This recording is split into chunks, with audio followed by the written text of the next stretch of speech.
Mecánica cuántica y curación a través de energías. Greg Braden, en su libro The Isaiah Effect, comenta que los esenios visualizaban que aquello que pedían ya se había cumplido.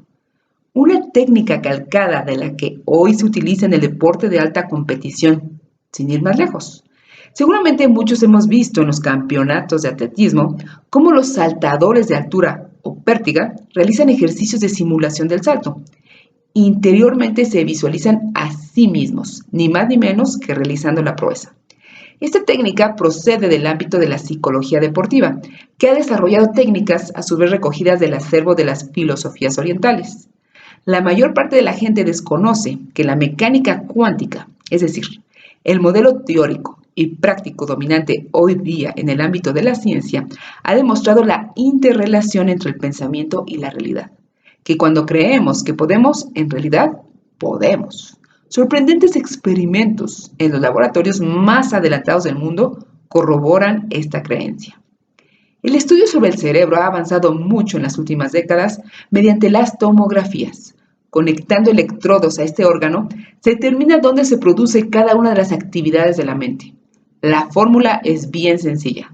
Se mide la actividad eléctrica mientras se produce una actividad mental, ya sea racional, como emocional, espiritual o sentimental, y así se sabe a qué área corresponde esa facultad. Estos experimentos en neurología han comprobado algo aparentemente descabellado. Cuando vemos un determinado objeto, aparece actividad en ciertas partes de nuestro cerebro, pero cuando se exhorta al sujeto a que cierre los ojos y lo imagine, la actividad cerebral es idéntica. Entonces, si el cerebro refleja la misma actividad cuando ve que cuando siente, llega la pregunta, ¿cuál es la realidad? La solución es que el cerebro no hace diferencias entre lo que ve y lo que imagina, porque las mismas redes neuronales están implicadas. Para el cerebro es tan real lo que ve como lo que siente, afirma el bioquímico Dr. Joe Dispenza en el DVD y libro ¿Y tú qué sabes? En otras palabras, que fabricamos nuestra realidad desde la forma en que procesamos nuestras experiencias, es decir, mediante nuestras emociones.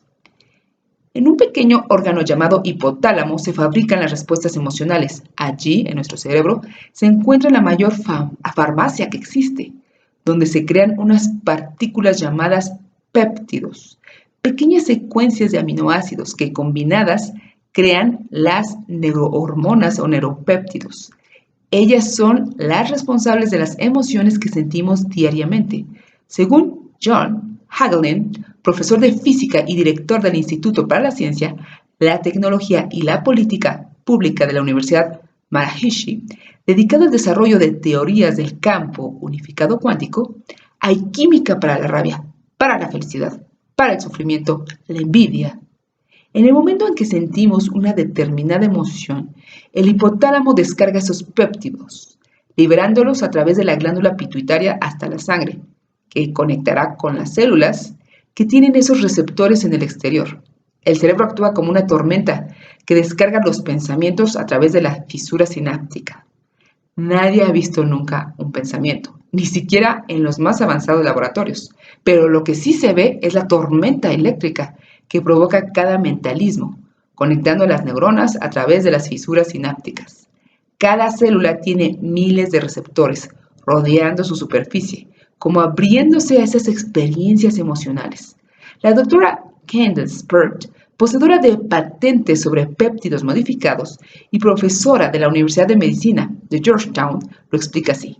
Cada célula es un pequeño hogar de conciencia. Una entrada de un neuropéptido en una célula equivale a una descarga de bioquímicos que pueden llegar a modificar el núcleo de la célula. Nuestro cerebro crea estos neuropéptidos y nuestras células son las que se acostumbran a recibir cada una de las emociones: ira, angustia, alegría, envidia, generosidad, pesimismo, optimismo. Al acostumbrarse a ellas, se crean hábitos de pensamiento. A través de los millones de terminaciones sinápticas, nuestro cerebro está continuamente recreándose. Un pensamiento o emoción crea una nueva conexión, que se refuerza cuando pensamos o sentimos algo en repetidas ocasiones. Así es como una persona asocia una determinada situación con una emoción. Una mala experiencia en un ascensor, como quedarse encerrado, puede hacer que el objeto ascensor se asocie al temor a quedarse encerrado. Si no se interrumpe esa asociación, nuestro cerebro podría relacionar ese pensamiento objeto con esa emoción y reforzar esa conexión, conocida en el ámbito de la psicología como fobia o miedo. Todos los hábitos y adicciones operan con la misma mecánica. Un miedo a no dormir, a hablar en público, a enamorarse, puede hacer que recurramos a una pastilla, una droga o un tipo de pensamiento nocivo. El objetivo inconsciente es engañar a nuestras células con otra emoción diferente, generalmente algo que nos excite, distrayéndonos del miedo. De esta manera, cada vez que volvamos a esa situación, el miedo nos conectará inevitablemente con la solución, es decir, con la adicción. Detrás de cada adicción, drogas, personas, bebida, juegos, sexo, televisión, hay pues un miedo insertado en la memoria celular. La buena noticia es que en cuanto rompemos ese círculo vicioso, en cuanto quebramos esa conexión, el cerebro crea otro puente entre neuronas que es el pasaje a la liberación. Porque, como ha demostrado el Instituto Tecnológico de Massachusetts, en sus investigaciones con lamas budistas en estado de meditación, nuestro cerebro está permanentemente rehaciéndose, incluso en la ancianidad. Por ello, se puede desaprender y reaprender nuevas formas de vivir las emociones. El valioso vacío atómico. Aunque ya los filósofos griegos especularon con su existencia, el átomo es una realidad científica desde principios del siglo XX. La física atómica dio paso a la teoría de la relatividad y de ahí a la física cuántica. En las escuelas de todo el mundo se enseña hoy día que el átomo está compuesto de partículas de signo positivo, protones, y neutras, neutrones, en su núcleo, y de signo negativo, electrones, girando a su alrededor. Su organización recuerda extraordinariamente a la del universo. Unos electrones, planetas, girando alrededor de un sol o núcleo, protones y neutrones. Lo que la mayoría desconocíamos es que la materia de la que se componen los átomos es prácticamente inexistente. En palabras de William Tiller, profesor emérito de Ingeniería y Ciencia de la Materia en la Universidad de Stanford, la materia no es estática y predecible. Dentro de los átomos y moléculas, las partículas ocupan un lugar insignificante. El resto es vacío. En otras palabras, que el átomo no es una realidad terminada, sino mucho más maleable de lo que pensábamos. Podemos aprender a dirigir y manipular las partículas cuánticas y subcuánticas, electrones, protones y neuronas, con la intención, simplemente observándolas sin verlas. El físico Amit Goswami es rotundo. Heisenberg, el codescubridor de la mecánica cuántica, fue muy claro al respecto. Los átomos no son cosas, son tendencias.